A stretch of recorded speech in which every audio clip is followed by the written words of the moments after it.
Thanks very much for joining me. My name is Tobias, or Dr. Toby, the professional advisor.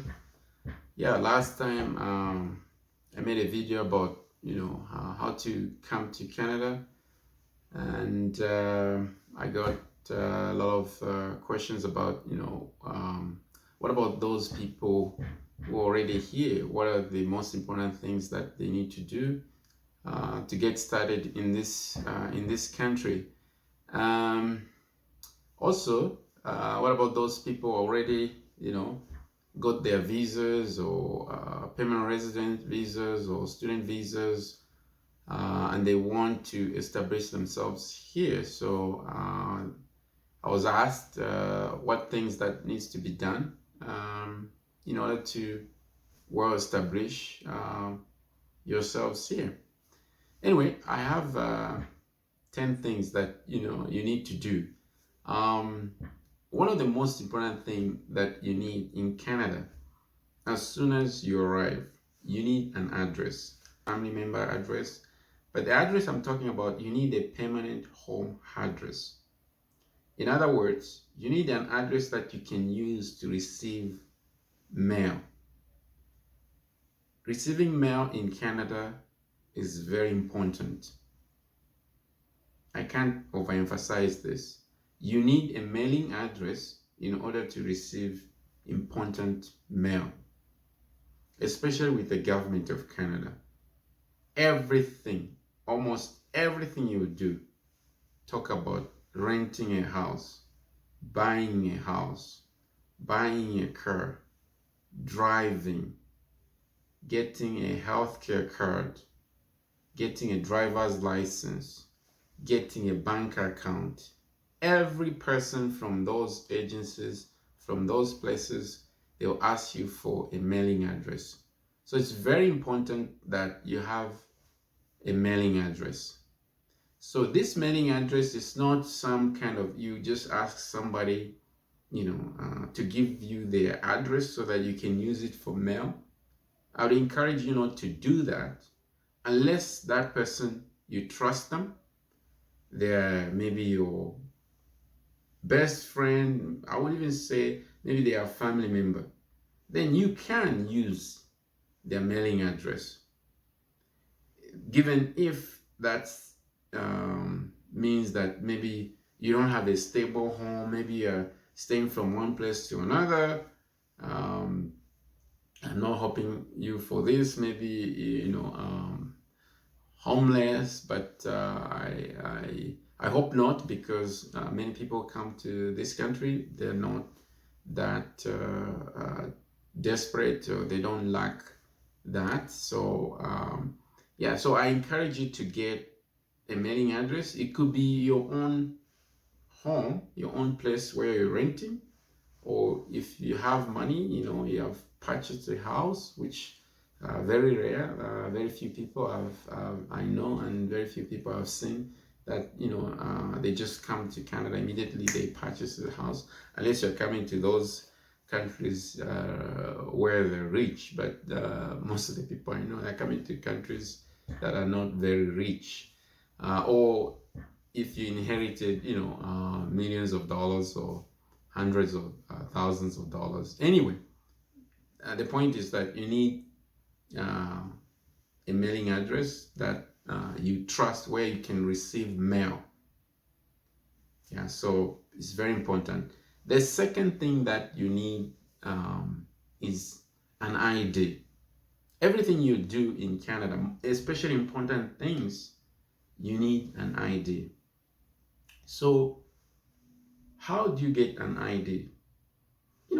You have your passport already. You can use that as an ID, but I would encourage you to get a Canadian ID, because you won't be carrying your passport from your country everywhere you go. First of all, passport is a big document, right? And also it's an important document that you don't want to lose, so you don't want to be carrying it everywhere. So you need a Canadian ID, and most people want to see a Canadian ID. And how can you get a Canadian ID, and what types of Canadian identification cards you can get? You can get a healthcare card. Each province has a healthcare card. Why do you need a healthcare card? That healthcare card, in case something happens to you, or you just want to go to a clinic or a doctor, you are entitled to go to any clinic in Canada or a doctor. Almost all doctors public. Of course, there are some private doctors out there. You can do checkup, and the government, of course, will pay, because we have a free healthcare. It's not free because we pay it through taxes anyway. But you need that healthcare card. Immediately you go to a doctor, to say a doctor, a hospital, or a clinic, they will ask you for that healthcare card. So each province has its own healthcare card. So you need to get that. And where do you get that? You can get that at a registry. I know other provinces may have different ways of getting that. In Alberta here where I am, you go to a registry. Registry is a place also where you get a driver's license.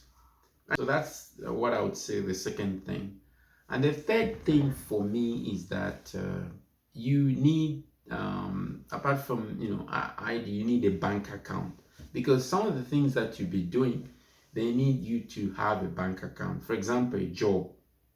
In Canada, when you get a job, very rare that you get a job where they pay you cash, unless maybe it's your working for a relative, maybe or some person is close to you.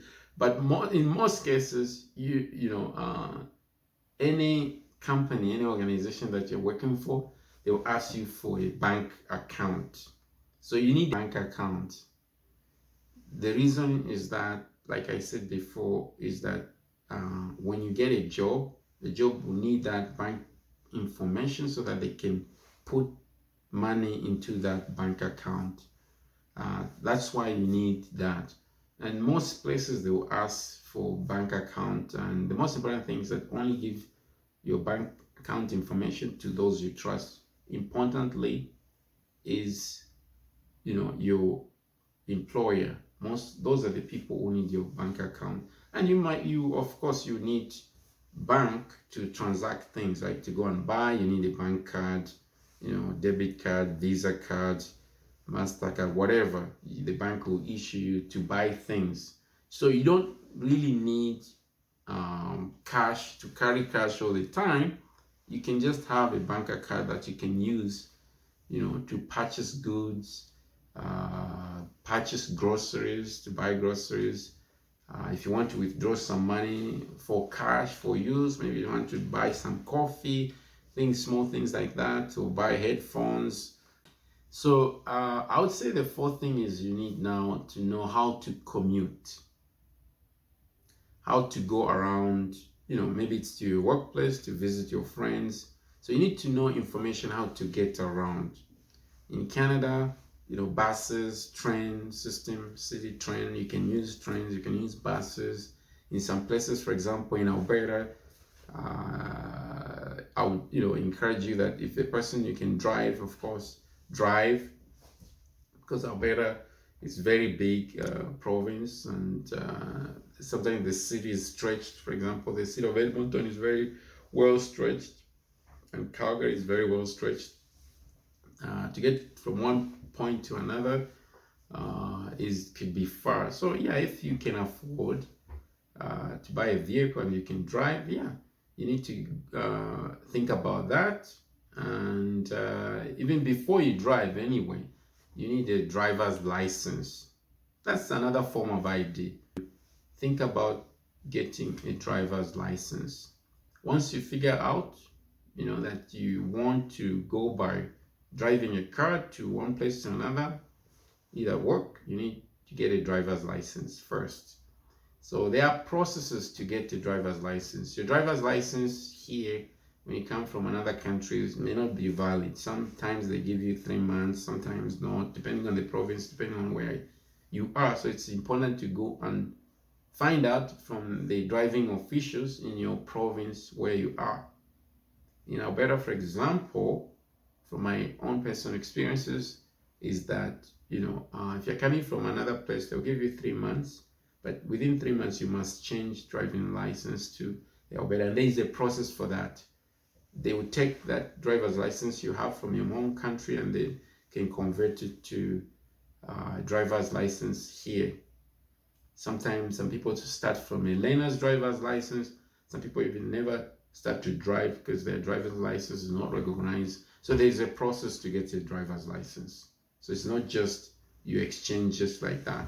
So there's a process for that, and you can consult your own authorities depending on which province you are and which agency deals with driver's license in that province.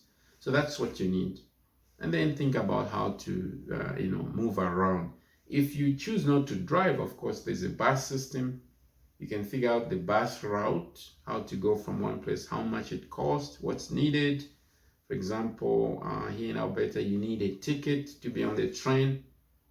Sometimes city police can stop you if you don't have a ticket, and they can give you a ticket for not having a ticket. Like they can give you a penalty. Think about where you'll be working, and think about where you'll be staying. So once you know where you'll be working, and that would be a good start for you to know where you'll be staying. Let's say if your job will be in Southwest, I think it just makes sense for you to stay in Southwest, because that limits your commute, that limits your travel time, and you save money that way. So think about where you work. If you're working in Northeast area or Northwest, depending, or downtown, then get a place downtown. There's no need for you to stay some fancy or far place because your friend said so, or your mom or your parent or friend. I think my advice would be that stay close to your workplace, unless you don't want for whatever reason, but that's what I would encourage you to do. That way you save money. So that's sort of number 6, that stay close to your workplace. And how to rent a place or how to buy a place. How to rent a place is simply go on, there are many platforms there, Rentfaster, Kijiji. You can Google on Google. You can find a place that's close to you, that you can afford. And once you get rent, you sign the lease, you pay damage deposit, then it's your place. They give you keys and so forth, and you can use that place also as your permanent home address, as a mailing address actually.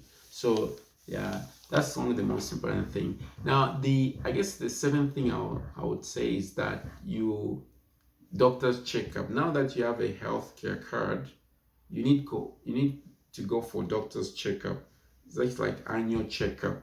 You need to check yourself whether you're okay physically, medically. It's free. You don't have, through taxes, of course. You don't have to be afraid of that.